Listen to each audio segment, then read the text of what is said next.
حضرت عمر فاروق محمد رسول اللہ صلی اللہ علیہ وسلم کی گردن اڑانے کے ارادے سے نکلتے ہیں. نبی اکرم کی گردن اڑانے کے لیے نکلتے ہیں.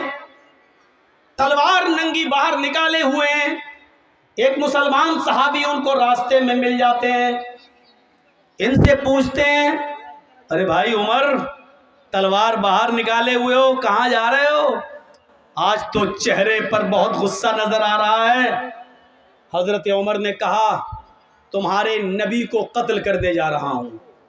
محمد کی گردن کہو صلی اللہ علیہ وسلم, محمد کی گردن اڑانے کے لیے جا رہا ہوں. کہا اچھا؟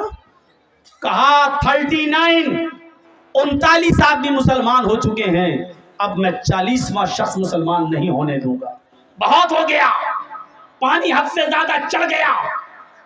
اب محمد کو ہی قتل کر دوں گا, نہ رہے گا بانس نہ بجے گی بانسری. اس آدمی نے کہا محمد رسول اللہ کو بعد میں قتل کرنا. یہ صحابی تھے.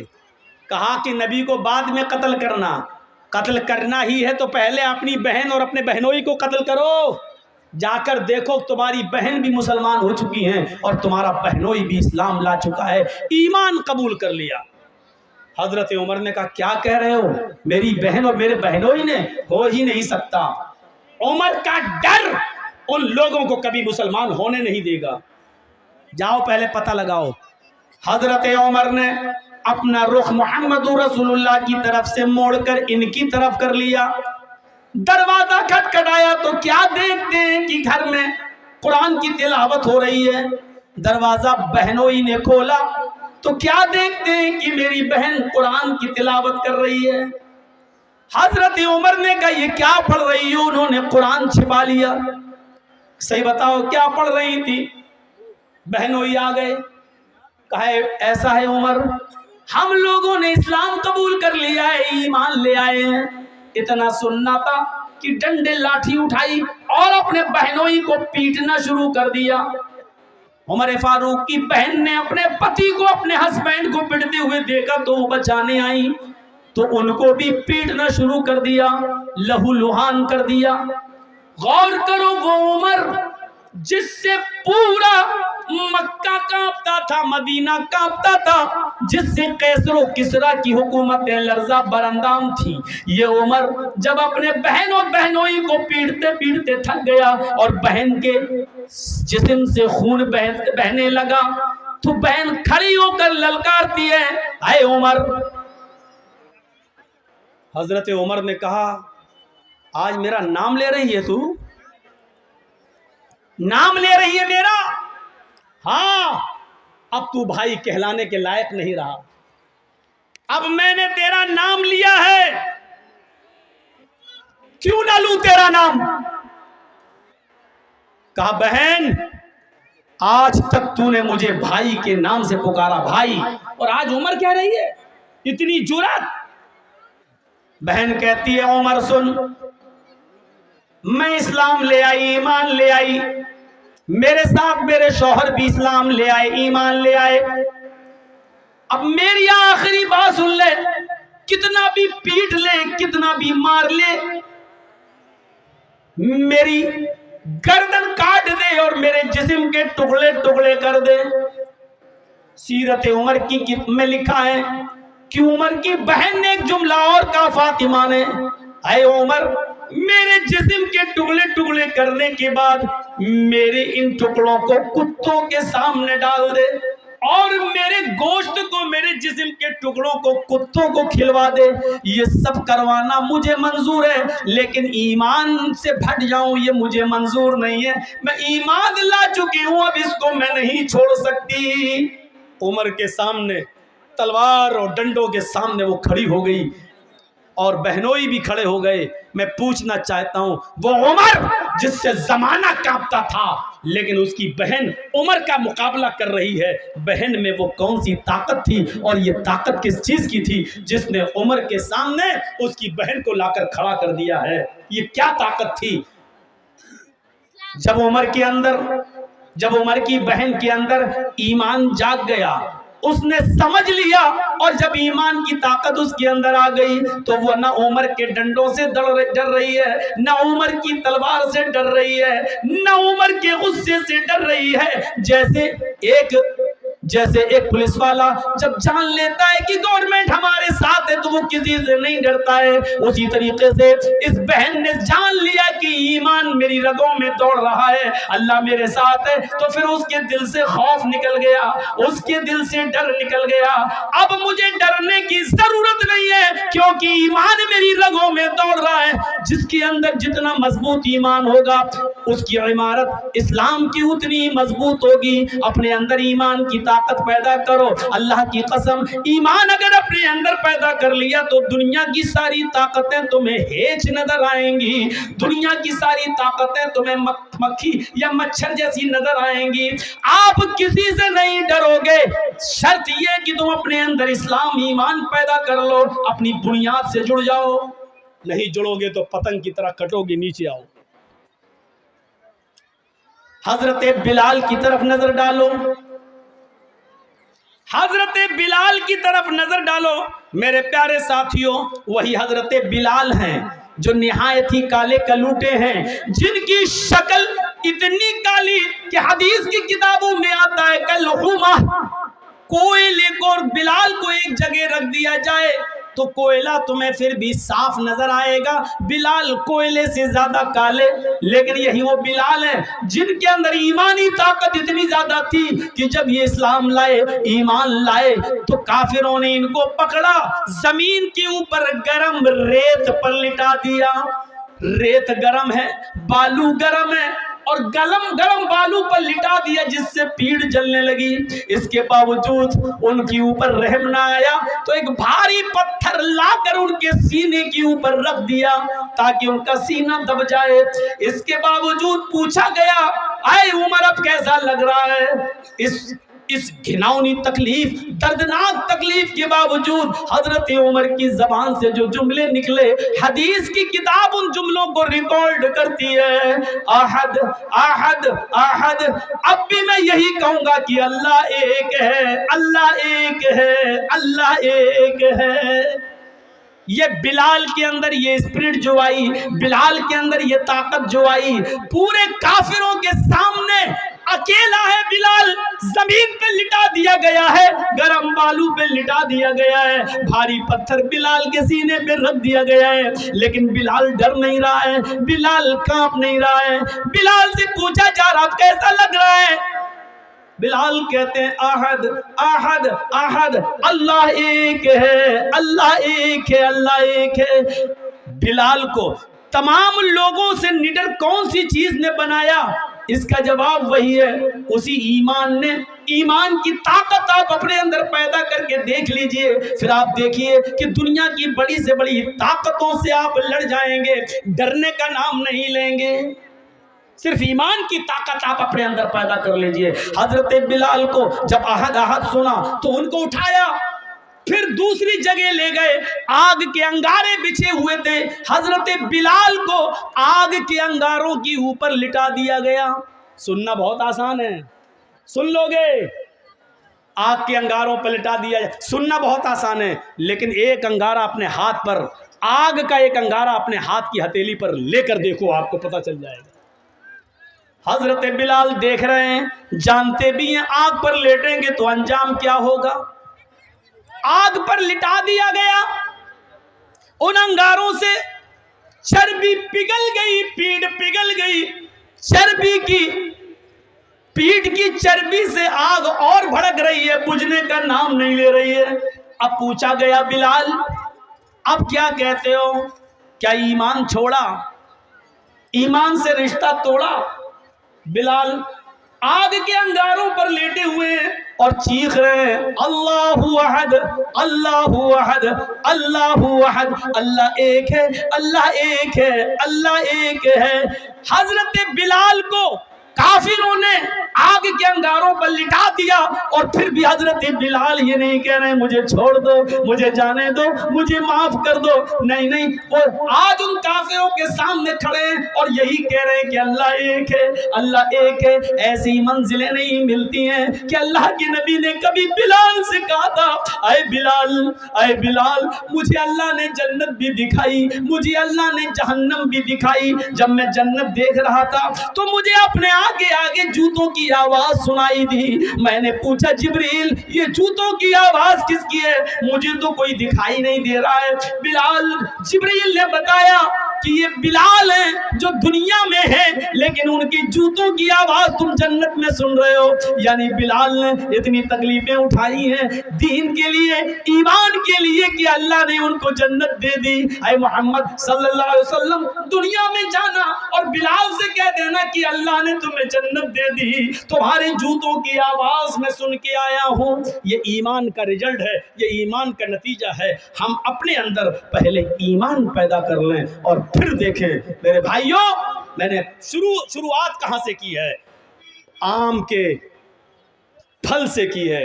اگر گرتا ہے ٹوٹتا ہے تو آسمان پر نہیں جاتا، زمین پر۔ کیوں؟ جو چیز اپنی بنیاد سے رشتہ توڑ لیتی ہے اس کا مقدر ترقی نہیں ہوتی ہے، پستی ہوتی ہے۔ جو پتنگ اپنی ڈور سے کٹتی ہے تو اوپر نہیں جاتی، نیچے آتی ہے، کیونکہ اس نے اپنی بنیاد سے رشتہ توڑ لیا ہے۔ آپ کی اور ہماری بنیاد ہے ایمان، اگر اس سے ہم نے اپنا رشتہ توڑ لیا تو کبھی ہم ترقی نہیں کر سکتے ہیں، ہم تنزلی کا شکار ہوں گے، ہم نیچے جائیں گے۔ خالد ابن ولید نے ایک جنگ کے اندر 9 تلواریں توڑ ڈالی، ہاری ہوئی جنگ کو جیت میں بدل دیا۔ ہر طرف خالد ابن ولید کے چرچے ہونے لگے، واہ کیا لڑا خالد، کیا لڑا خالد، واہ خالد ابن ولید۔ حضرت عمر فاروق کو جب پتا چلا کہ لوگوں نے حضرت خالد ابن ولید کی تعریفیں کرنا شروع کر دیں تو حضرت خالد ابن ولید کو سپہ سالاری کے عہدے سے ہٹا دیا، کمانڈر ان چیف کے عہدے سے ہٹا دیا۔ اچھا ایک بات بتائیے، ہم اچھا کام کریں گے تو ہمارا پرموشن ہونا چاہیے یا ڈیموشن ہونا چاہیے؟ پرموشن ہونا چاہیے۔ حضرت خالد ابن ولید نے 9 تلواریں توڑی، ہاری ہوئی جنگ کو جیت میں بدل دیا، چاروں طرف چرچے ہو رہے ہیں، تو حضرت عمر کو ان کو آگے بڑھانا چاہیے، پرموشن دینا چاہیے یا نیچے؟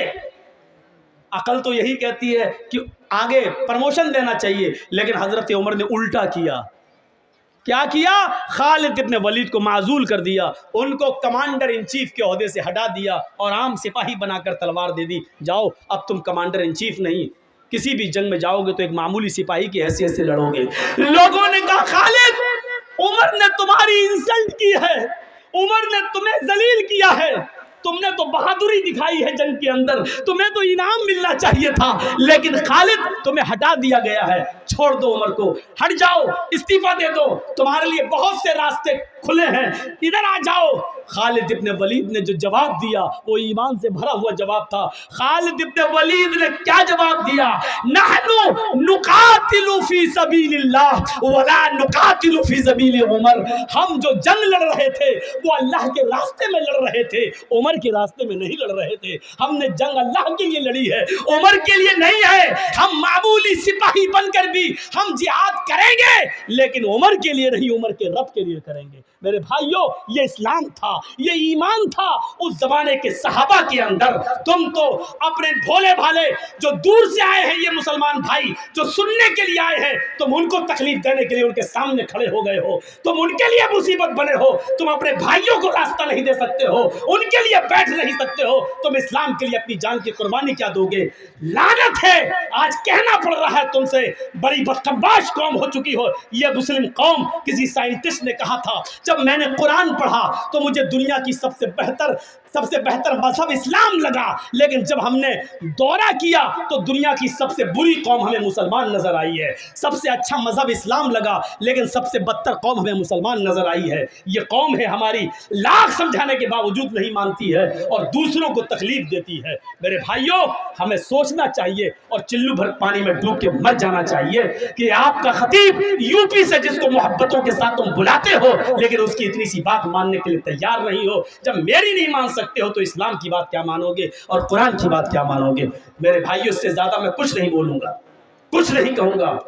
زیادہ سے زیادہ اتنا باقی رہ گیا ہے کہ میں اپنا دامن اٹھا کر بھیک مانگ لیتا ہوں آپ سے کہ اللہ کے واسطے بیٹھ جاؤ. اب اس سے زیادہ ذلیل کر کے مت دکھائیے مجھے. میں نے بھیک مانگ لی ہے آپ سے, میں نے دامن اٹھا لیا آپ کے سامنے, اب اس سے زیادہ ذلیل مت کریے گا مجھے. بیٹھ جائیے بس, اس سے زیادہ اب ہم کچھ نہیں کہیں گے. آئیے, بڑی اچھی باتیں ہونے لگی ہیں. تو اب میں نے آپ کو بتا دیا ہے میرے بھائیوں, خالد ابن ولید کو لوگوں نے بہت بہکایا, ادھر آ جاؤ, ادھر آ جاؤ.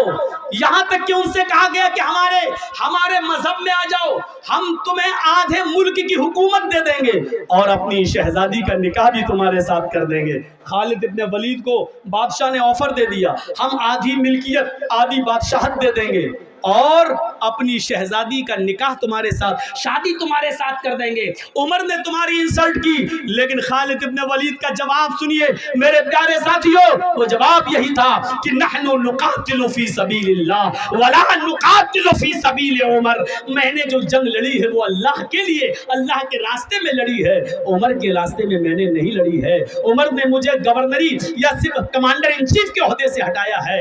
سپاہی تو ہوں میں, ایک معمولی انسان ہو کر بھی میں لڑوں گا, اور جو کام میں نے کمانڈر ان چیف کی شکل میں کیا اس سے بڑھ کر کام ایک معمولی سپاہی کی حیثیت سے میں کروں گا, کیونکہ میں عمر کے لیے نہیں لڑ رہا ہوں, عمر کے رب کے لیے لڑ رہا ہوں. میرے پیارے ساتھیوں, یہ جذبہ ہونا چاہیے ہمارے اور آپ کے اندر ایمان کا. کوئی عہدے کی لڑائی نہیں تھی. ہم تو مر جاتے ہیں, مدرسے کا اچھا سیکریٹری اس کو بنا دیا, ہمیں نہیں. مسجد کا متولی اس کو بنا دیا, ہمیں نہیں. اسی پہ جنگیں ہوتی, لڑتے, یہاں تک کہ کورٹ میں بھی مقدمے پہنچ جاتے ہیں. صاحب میں ہوں, رجسٹرڈ ہوں, میں چڑھا ہوا ہوں, مجھے ہٹا دیا گیا.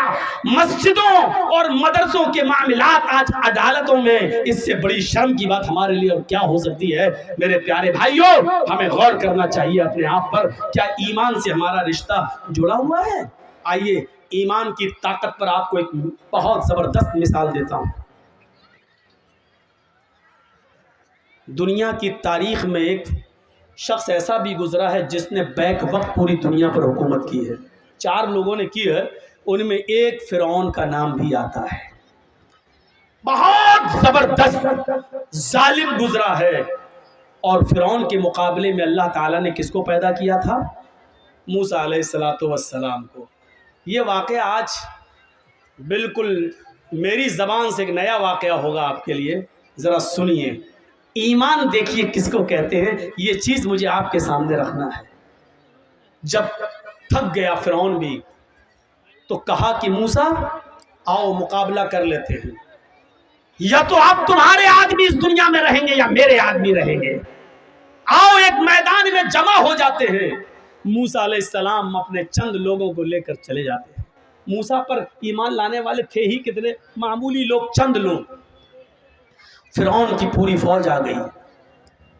فرعون نے اپنے جادوگروں کو بلا لیا, ادھر آؤ, آؤ آپ کو ایک منظر دکھاتے ہیں.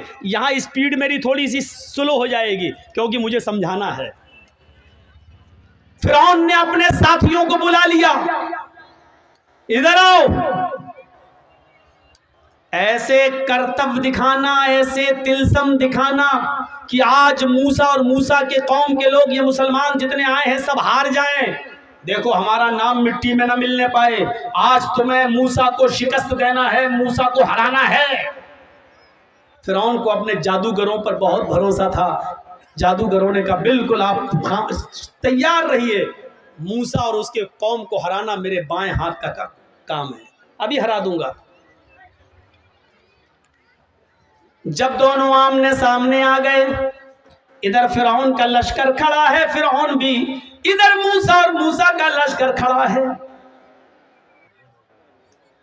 فرعون کے جادوگروں نے فرعون سے کہا, اوہو ایمان دیکھیے, فرعون کے جادوگروں نے فرعون سے کہا اِنَّا لَنَا لَاجْرًا إِن كُنَّا نَحْنُ الْغَالِبِينَ. اے فرعون, اے ہمارے بادشاہ, اگر ہم موسیٰ سے جیت گئے, موسیٰ پر غالب آ گئے, موسیٰ کو ہرا دیا تو ہمیں کیا انعام ملے گا؟ لَأَجْرًا إِن كُنَّا نَحْنُ الْغَالِبِينَ. اگر ہم غالب آ گئے, قرآن کہہ رہا, قرآن اگر ہم غالب آ گئے تو ہمیں کیا انعام ملے گا، ہمیں آپ کیا نوازیں گے، ہمیں کیا دیں گے؟ ادھر سے فرعون کی طرف سے جواب آتا ہے نعم وَإِنَّكُمْ لَمِنَ الْمُقَرَّبِينَ، تم ہمارے خاص لوگوں میں شامل ہو جاؤ گے، کیبینٹ میں تمہیں جگہ مل جائے گی، تم ہمارے مقرب بن جاؤ گے، میرے آس پاس بیٹھو گے، میرے ساتھ چلو گے، کھاؤ گے، پیو گے۔ ابھی کسی کو پتا چل جائے کہ ہم یہ کام کریں گے تو مودی جی کا ہم قریبی بن جائیں گے، تو کرے گا کہ نہیں کرے گا؟ فوراً کر جائے گا۔ کیوں؟ ارے بھائی مودی کا مقرب بن جائیں تو سمجھ لو کہ انڈیا میرے ہاتھ میں۔ اب سوچو کہ فرعون کے جادوگروں کو جب فرعون نے یہ کہا کہ ہم تمہیں اپنا مقرب بنا لیں گے، اپنا قریبی بنا لیں گے، اپنے دربار میں تمہیں شامل کر لیں گے، تو فرعون کے جادوگروں کا حوصلہ کتنا بلند ہو گیا ہوگا۔ وہ فرعون جس کی حکومت بیک وقت آدھی دنیا سے زیادہ حصے پر رہی ہو، اس کا قریبی ہو جانا کتنے بڑے کمال کی بات تھی۔ بس شروع ہو گیا مقابلہ۔ فرعون کے جادوگروں نے، اے بیٹا کمر میں درد ہو رہا ہے، بیٹھ جاؤ، ابھی تو کمر سے کام ہی نہیں لیا، درد ہو گیا۔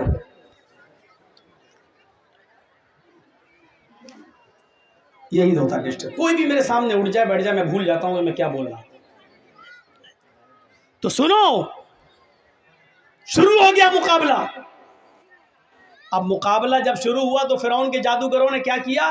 اپنی رسیاں نکالی اور پھینک دی، وہ رسیاں چلنے لگیں، سانپ کی طرح رینگنے لگیں۔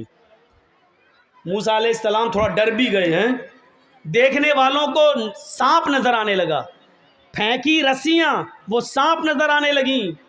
موسیٰ علیہ السلام ڈر بھی گئے، اللہ نے کہا لا تخف یا موسیٰ، موسیٰ ڈرو نہیں۔ رسیاں سانپ بن گئیں، سانپ تو تھی نہیں، وہ تھی رسیاں، لیکن دیکھنے والوں کو سانپ دکھ رہی تھی۔ اللہ نے کہا نلقی عصاک، اے موسیٰ جو تمہارے ہاتھ میں ڈنڈا ہے وہ زمین پر مار دو۔ اب دیکھیے کیا ہوا، مقابلہ دیکھیے کیسا ہو رہا ہے۔ تمہارے ہاتھ میں جو ڈنڈا ہے اس کو زمین پر مار دو۔ موسیٰ علیہ السلام نے جو اپنا ڈنڈا زمین پہ مارا، فَإِذَا هِيَ تَلْقَفُ، ایسا لگا وہ ایک اژدہا بن گیا، اور اژدہا کی شکل میں آیا، اور آتے ہی اس نے فرعون کے جادوگروں کی رسیوں کو جو سانپ دکھ رہے تھے سب کو کھا گیا، سب کو ہضم کر گیا۔ جو کھولا منہ سب اس کے منہ میں چلے گئے جتنے سانپ دکھ رہے تھے۔ فرعون کے جادوگر ہکا بکا رہ گئے ہیں، وہ سمجھ گئے، یہیں سے وہ سمجھ گئے کہ ہم نے جو دکھایا وہ تلسم تھا، ہم نے جو دکھایا وہ جادو تھا، ہم نے جو دکھایا وہ ڈھونگ تھا، ہم نے جو دکھایا وہ مکاری تھی، ہم نے جو دکھایا وہ ایک چال تھی۔ لیکن موسیٰ نے جو دکھایا وہ مکاری نہیں ہے، وہ چال نہیں ہے، وہ جادو نہیں ہے، وہ اللہ کی مدد ہے۔ موسیٰ نے جو دکھایا وہ جادو نہیں ہے۔ وہ سمجھ گئے، وہ یہ بھی سمجھ گئے کہ اب بالکل بچنے کا راستہ نہیں ہے۔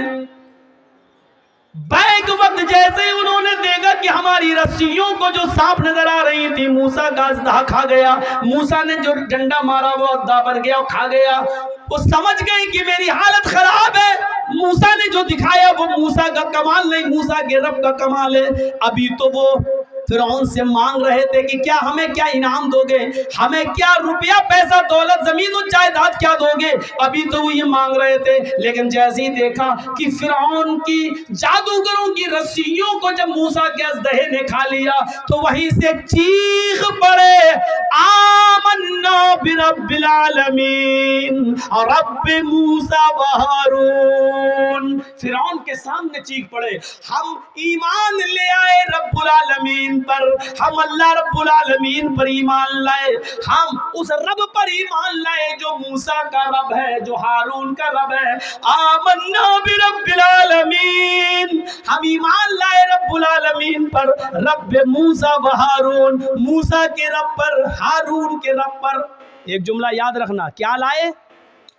ایمان۔ ابھی تک کافر تھے، اب ایمان لائے۔ اب ہم آپ کو دکھاتے ہیں ایمان جب لے آئے، بنیاد سے جب جڑ گئے، تو ایمان لانے کے بعد ان جادوگروں کی طاقت کا حال دیکھیے کیا ہوتا ہے۔ ابھی تک ایمان نہیں تھا تو رسی کو سانپ بنا رہے ہیں، ایمان جب پیدا ہو گیا ان کے اندر تو اب کیا ہوا؟ فرعون نے دیکھا یہ تو پانسا ہی الٹ گیا ہے، ہم تو لائے تھے موسیٰ کے خلاف، یہ سب ہمارے خلاف ہو گئے، اب کیا ہوگا؟ اب کیا ہوگا؟ تو فرعون نے کہا اے جادوگرو تم بہت بڑی غلطی کر رہے ہو، میری اجازت کے بغیر تم ایمان لے آئے، میری اجازت کے بغیر تم ایمان لے آئے، بہت غلط کام تم نے کیا ہے۔ سمجھ لو میں تمہیں ایک اور موقع دے رہا ہوں، ہارون و موسیٰ کے رب پر ایمان چھوڑ دو، لوٹ آؤ ہمارے پاس۔ انہی جادوگروں نے جو ایمان لے آئے، اب جواب کیا دیا فرعون کو؟ اس جواب کو دیکھو، اس میں ایمان کی طاقت چھلکتی ہوئی نظر آتی ہے۔ لن نؤثرک علی ما،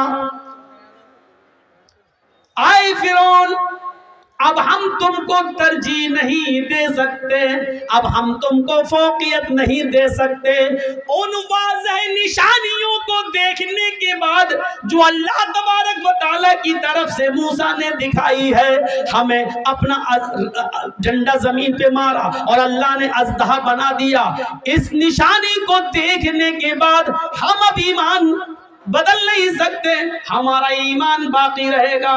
آئے فرعون سن لو، کان کھول کر، اب تو ہمارا کچھ بھی کر لو، اب ہم کچھ بھی نہیں کریں گے، ہمارا ایمان اب رب العالمین کے اوپر ہو گیا۔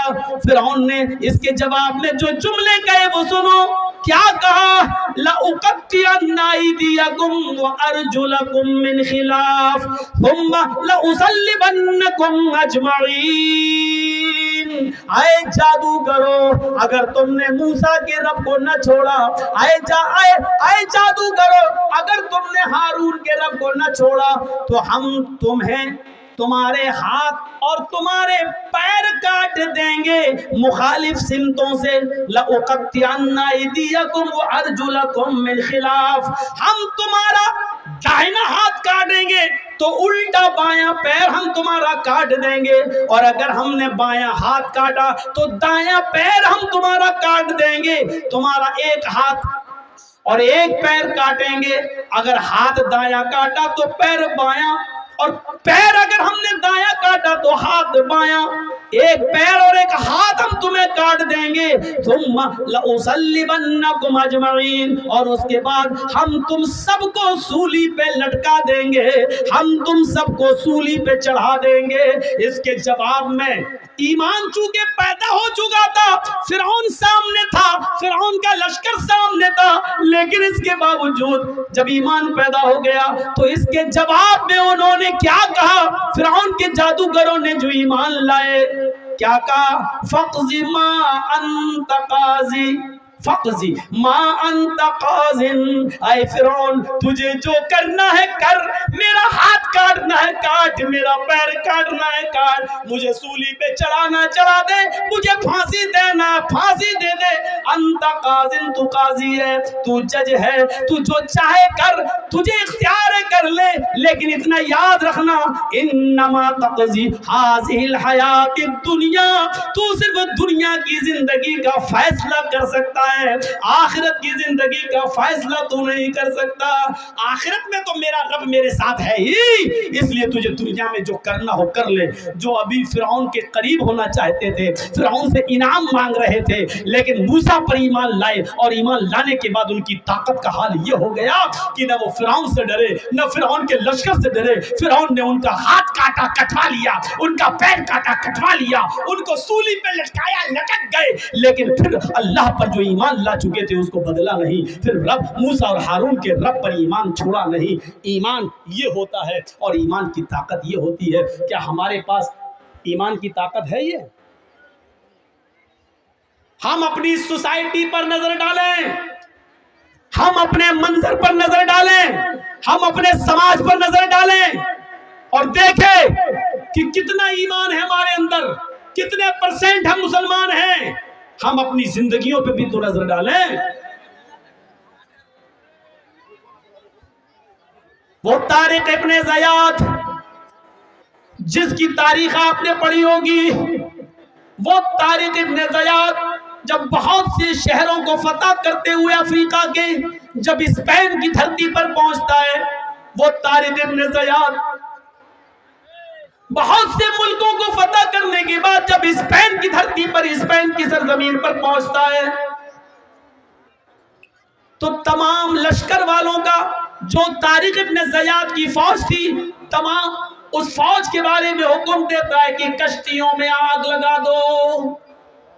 سمندر سے راستہ پار کرتے ہوئے اسپین میں گھستے ہیں طارق ابن زیاد، اور جب اسپین پہنچ جاتے ہیں تو جو فوج کشتیوں میں آئی تھی، ناؤ پہ آئی تھی، طارق ابن زیاد نے حکم دیا ساری کشتیوں کو جلا دو۔ لوگوں نے کہا یہ کیا کر رہے ہیں آپ، کیوں جلا دیں؟ فرمایا اب یا تو اس دھرتی کے اوپر اللہ کے اسلام کا جھنڈا گڑے گا یا ہم مریں گے، دو ہی راستے ہیں۔ اے فوجیوں تمہارے پاس، اے مسلمانوں تمہارے پاس، ہم یہاں یا تو اللہ کے قانون کا نفاذ کریں گے یا مریں گے، بھاگنے کا کوئی راستہ نہیں ہے۔ اس لیے ہم نے کشتیاں جلوا دی ہیں، اب نہ کوئی بھاگ سکتا ہے نہ کوئی فرار ہو سکتا ہے، اب اس ملک میں رہنا ہے تو اللہ کے اسلام کا جھنڈا لہرانا ہے یا پھر جہاد کر کے ہمیں مر جانا ہے۔ ہمارے پاس دو ہی راستے ہیں، زندہ رہنا ہے تو اسلام نافذ کرو، نہیں تو لڑ کے مر جاؤ، بھاگنا کوئی بھاگے نہیں۔ اس لیے میں نے کشتیاں جلا دی تاکہ نہ رہے گا بانس نہ بجے گی بانسری۔ یہ ایمان تھا، ایمانی طاقت ان کے اندر تھی۔ میرے بھائیوں، یہ ڈر پیدا ہوا کہ اگر یہ یہاں اسپین کی فوج سے کہیں ہمارے مسلمان ڈر نہ جائیں، کہیں کشتی سے آئے، کشتی اٹھا کر پھر بھاگ نہ جائیں، اس لیے اسپین پہنچنے کے بعد طارق ابن زیاد نے کشتیاں جلوا دی اور کہا اب یا تو رہیں گے تو اسلام قائم کریں گے یا پھر لڑ کر مر جائیں گے، دو راستوں کے علاوہ تیسرا راستہ ہمارے پاس نہیں ہے۔ اور یہ وہی کر سکتا ہے جس کے پاس ایمانی طاقت ہو۔ ہماری بنیاد کمزور ہے۔ ابھی دیکھ لیجئے، ابھی ایک لڑکے کی کسی لڑکی سے شادی کی بات ماں باپ چلانے لگے، ایمان کا اندازہ لگا لیجئے گا، وہیں پر فوراً بات ہوتے بات آ جائے گی، بیٹا کیا کرتا ہے کہ کپڑے کی دکان ہے، 10 لاکھ روپے کی دکان ہے، اس پر بیٹھتا ہے۔ فوراً لڑکے کا باپ ایک دم کہے گا کہ جب 10 لاکھ کی دکان پہ بیٹھتا ہے تو کم سے کم ایک موٹر سائیکل تو آپ دے ہی دو گے۔ میرا بیٹا 10 لاکھ کی دکان پہ بیٹھتا ہے، کپڑے کی دکان پہ بیٹھتا ہے، تمہاری بیٹی کو کھلائے گا پلائے گا، تو کیا آپ دکان پہ آنے جانے کے لیے کیا ایک بائک نہیں دے سکتے ہو؟ ابھی پتہ چل جائے گا شادیوں کے موقع پر کہ ایمان کتنا % ہمارے اندر موجود ہے۔ میرے بھائیوں، میں نے کل کے بھی جلسے میں کہا تھا کہ جب کوئی اپنے بیٹے کے نام پر بائک مانگتا ہے، موٹر سائیکل مانگتا ہے، تو اللہ کی قسم مجھے ایسا لگتا ہے کہ اس سے بڑا انٹرنیشنل بھکاری کوئی ہے ہی نہیں۔ میرے دروازے پر کوئی لگڑا لولا آئے، 100 200 500 روپے دینے میں اچھا لگتا، کمانے کے لائق نہیں ہے، ہاتھ کٹے ہیں، پیر کٹے ہیں، لنگڑا ہے، آنکھوں سے اندھا ہے، اللہ کے نام پہ مانگ رہا ہے، 100 روپے دے دو بیچارے کو، اچھا لگتا ہے کیونکہ وہ اللہ کے نام پہ مانگ رہا ہے۔ اب ایمانداری کے ساتھ بتاؤ، یہ ہٹا کٹا نوجوان تندرست اور اپنے بیٹے کے نام پہ کہہ رہا ہے 70,000 کی بائک دے دو، وہ اللہ کے نام پہ مانگ رہا ہے، یہ بیٹے کے نام پہ مانگ رہا ہے، تو ایمانداری کے ساتھ بتائیے کہ انٹرنیشنل بھکاری کون ہوا؟ جو اللہ کے نام پہ 100 روپے مانگتا وہ، یا جو اپنے بیٹے کے نام پر موٹر سائیکل مانگ رہا ہے وہ کون ہے؟ یہ آپ فیصلہ کر کے بتائیے کہ ان دونوں میں انٹرنیشنل بھکاری کون ہے؟ الفاظ میرے کڑوے ہیں، سخت ہیں، زہریلے ہیں، لیکن سننا پڑے گا آپ کو۔ معافی نہیں مانگوں گا میں نے بھیک مانگ لی شیروانی کا دامن اٹھا کر اپنی قوم کے لیے، لیکن یہاں میں غلط نہیں ہوں۔ میں نے کہا ہے انٹرنیشنل بھکاری، میں اپنے جملوں پر قائم ہوں، اس کے لیے میں آپ سے معافی کا چندہ نہیں مانگوں گا کہ معاف کر دو، نہیں۔ کیوں مانگے؟ ہم نے کوئی غلط بولا ہے کیا؟ ہو تو ہو انٹرنیشنل بھکاری، میں کیا کروں؟ اپنے بیٹے کے نام پہ مانگو گے اور ہم آپ کو بھکاری بھی نہ کہیں؟ واہ صاحب، بارات آ رہی ہے صاحب، 400 اور 500 آدمی بارات میں جا رہے ہیں، ایمان دیکھیے ہمارا، 400 500 آدمی، لڑکی والے سے کہہ رہے ہیں صاحب ہلو 400 آدمی کی بارات جا رہی ہے، اچھا، لڑکی کا باپ مجبور ہے، اچھا ٹھیک ہے، سنو